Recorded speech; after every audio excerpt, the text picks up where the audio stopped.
Mike Wozniak, and what I've asked Mike to do, since he's had such success with the competition version of the Meat Monster, is to go over with us a little bit about the unit and how he uses it. So, if you just kind of go through what you do, and that'd be helpful. Okay, be happy to.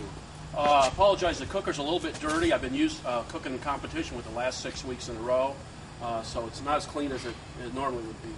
I'm going to start here at the back. This is the key to the whole cooker, as far as I'm concerned. This is a competition model. This is a totally insulated firebox. It's got 2 inches of insulation. It's a fairly big firebox, but once you look at it, maybe you could come in here with the camera a little bit, you'll see that actually the fire basket itself is only 8 inches by 30 inches. So it's fairly a small area. The rest of this is like a hot little oven. You can see there's room for 2 aluminum pans to catch any drippings or anything. We cook steaks in here. We crisp our chicken up. In fact, we've cooked pizzas in here and crisp up real nice, especially if you use a stone. The back door is insulated. You can do your ash clean out through here. The way this firebox is designed, it's very easy to load fuel up. Again, it's all insulated. The door's easy to open. And then we go into the cook chamber here. Again, this is insulated. It's got 1 inch of insulation throughout it. Here we have 2 cooking levels. We have an upper level and a lower level. What I like about this cooker is the versatility. I can cook something in the firebox at approximately 500 to 550 degrees. I can cook right here on the upper grate using the heat right out of the firebox. I can cook at about 300 degrees. And if I use my lower level, I can cook my pork down at about 210, and that's where I like to cook my pork. I've got double thermometers on there, so each end will have a little bit different temperature. And a lot's been said about people how even a cooker cooks. In competition, you really don't want an even temperature. You want hot spots and cold spots, so you move stuff around according to how quickly it's getting done, because in competition, everything is on a time schedule, and so you need to either hurry it up or slow it down to make sure it's done at the appropriate time. You'll notice I've got 3 chimneys here. And once again, if you can look at these, they're all at 3 different levels. A lower chimney, a medium chimney, and a tall chimney. I usually start the cooker out, I have these 2 chimneys closed, and I open the lower one. That'll force heat to come down to a lower level to come out. Once everything gets up to temperature and I just want to hold it, I'll set my brisket and pork down at the very bottom rack, and I'll either open up this chimney or that chimney. That'll create a cold spot down here of about 165, 170, which is a perfect temperature to hold your meat at before you turn it in. And I like to rest it a little bit, like an hour or so, before I take it in and actually slice it for the judges. Got a little storage box here, keep my barbecue guru and some of my utensils in. There's actually a lot of storage right inside the cooker itself. When we travel to and from a contest, I keep my charcoal in there. I keep my ash shovel, keep some ash buckets and things like that for charcoal. It's very versatile. I utilize everything, and it's not a very big cooker. It moves around real easy. Got a dolly here. We can move it around once we get to a contest and put it right where we want. And that's kind of a quick overview. Bill, do you have any questions you'd like to ask me? I do have some questions. You have a thermometer down here. Right. Okay. There's a lot of talk about smokers cooking evenly from front to back, top to bottom, and a lot of people use that as a guideline when they go to choose a smoker. You don't particularly want everything to be even. Could you explain why? Absolutely not. Now, if I was cooking for, I was a vendor or cooking for a restaurant, you might, if you're cooking 40 butts, you might want all of them to cook at the same temperature. In fact, there's a spot here that you can put a convection fan on, which would even the temperature up all the way across. But like for competition, like I say, I like to cook my briskets at 300 degrees, and I like to cook my pork at 210. And it just so happens, if I have the chimneys adjusted just right, I can get this thermometer down here to read about 210, and that one to run right about 300, which is just perfect. That's the way I want to cook my pork and the way I want to cook my brisket. In fact, sometimes I start my brisket out in the firebox. It kind of seizes the meat up and drives all the moisture into the center. I do that for just a short while, and then I move it over here and cook it at 300. Also, the reason I do that is because I cook Packer briskets, which one end is really thick and the other end is really thin. So I try to even out the temperature on them by cooking the fat end towards the heat the whole time, and that way the whole brisket gets done about the same time. Another comment, it's been said that the insulation of the cooking chamber, in addition to the insulation of the firebox, is overkill. What do you think about the advantages, if so, of having the main cooking chamber insulated? I don't know of any other offsets that are totally insulated. There's a couple builders that will build you an insulated firebox. Personally, I've cooked. I cooked a Chicago winter burn in February of 2008, and the wind chill when we got there was 30 below zero, and it never got physically above 0 degrees all day. And we were using our Peoria custom cooker, our insulated cooker. Now it did take a while to get up to temperature because you're starting out with steel that's down at 0 rather than like ambient temperature of 70 or 80. So it took a while to get it up to temperature, and I started as soon as I could. And once I got it up to my cooking temperature, like 250 and 300, it stayed there once I got it there. And I don't think you could do that with the wind blowing and the cold temperature. You couldn't do that with an uninsulated cooker. Plus, I use so much less fuel.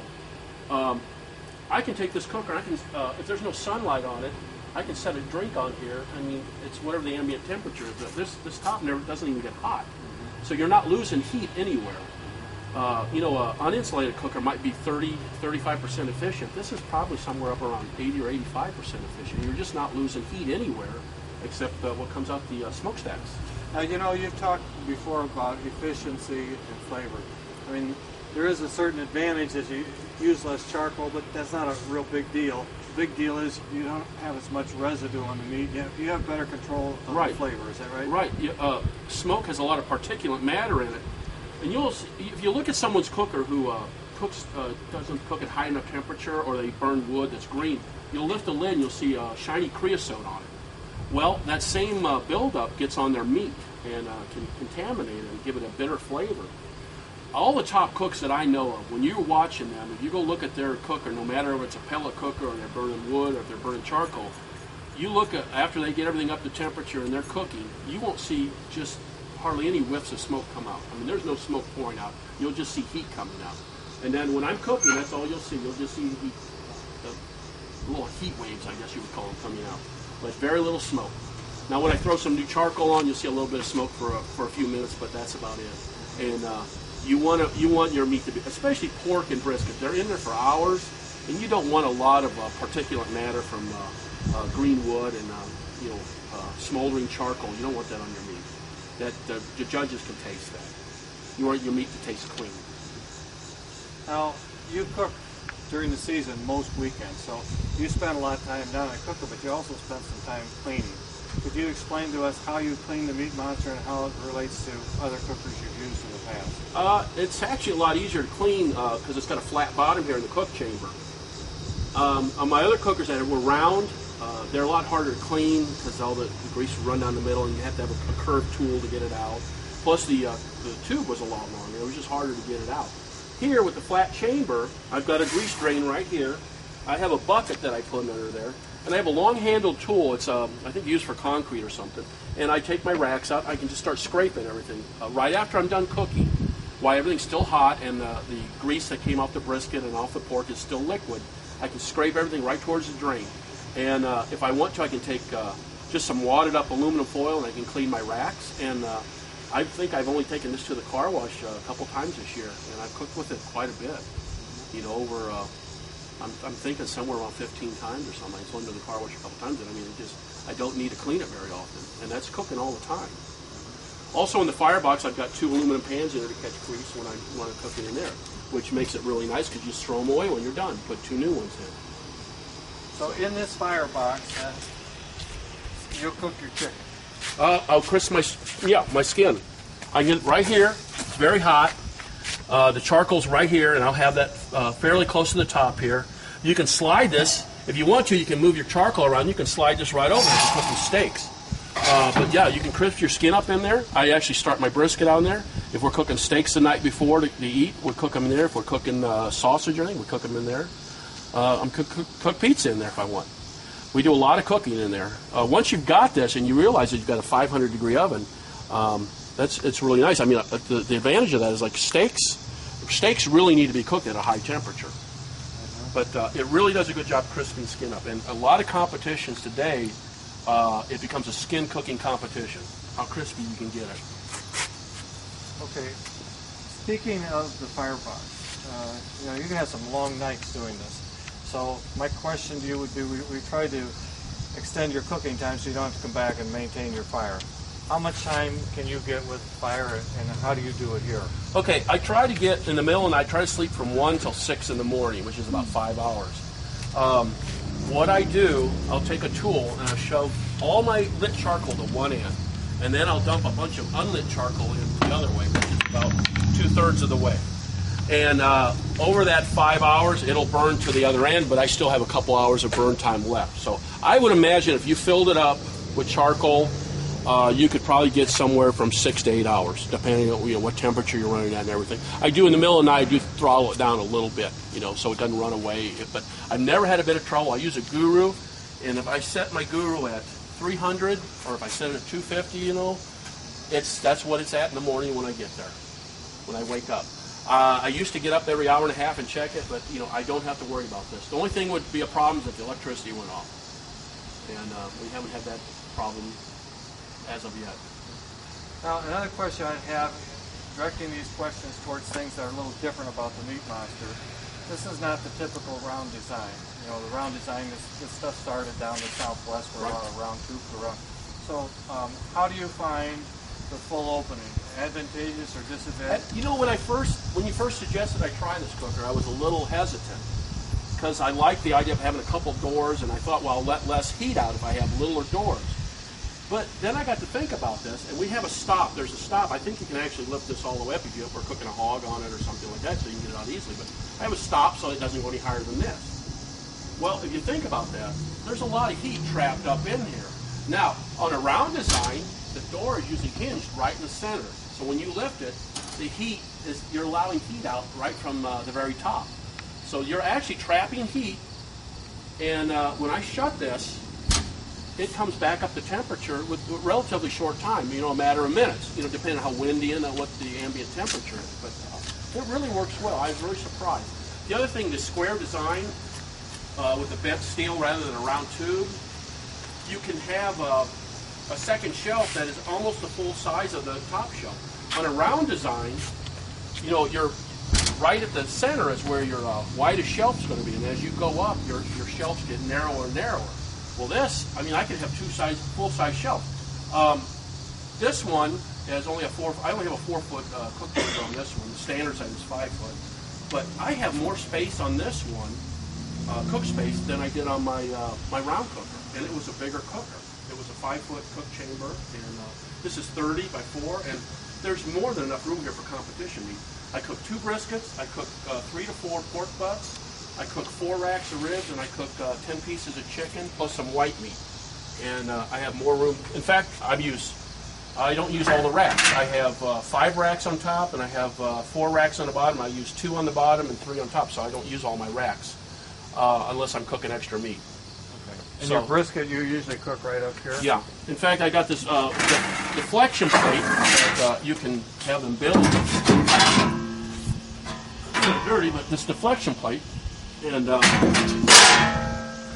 I use that right about here, and so the direct heat will come out on the rack. And again, for a Packer brisket, one end is probably 3 times fatter than the other end, and so I'm almost getting some direct heat right here on that end, and the skinny end I'm protecting by this deflection plate.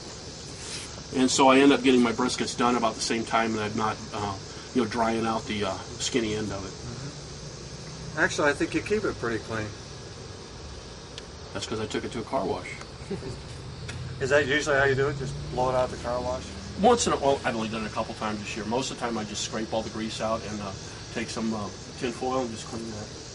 You just wad tin foil. And you can get stainless steel racks, obviously, if you want. These are stainless steel racks. I think they cost a little more than a standard rack, but they're so much easier to clean. You can take a wadded up tin foil and just go back and forth, and it knocks everything off, and then I scrape it down to my drain hole. Yeah, they never rust. No, they don't rust, and they clean up so much easier than anything else. Now this also is something that's a little different, this rope seal that we have. Right. How's that been for you? It's excellent. It's probably the best seal I've seen. A lot of cookers you'll see smoke rolling out of all the cracks and crevices, and here you've got like a piece of channel with rope in it, and it mates down to a single piece of metal surface here, and it's a perfect seal basically. There again, the less leakage you have, the more efficient the cooker will be, and the less heat you lose everywhere. Really, this is an airtight cooker. I use a small fan on my Guru, a 10 CFM fan, which is more than enough. I can run it up to 400 degrees with just a small 10 CFM fan. If you have a cooker that's not insulated or not sealed well, you have to use a much bigger fan.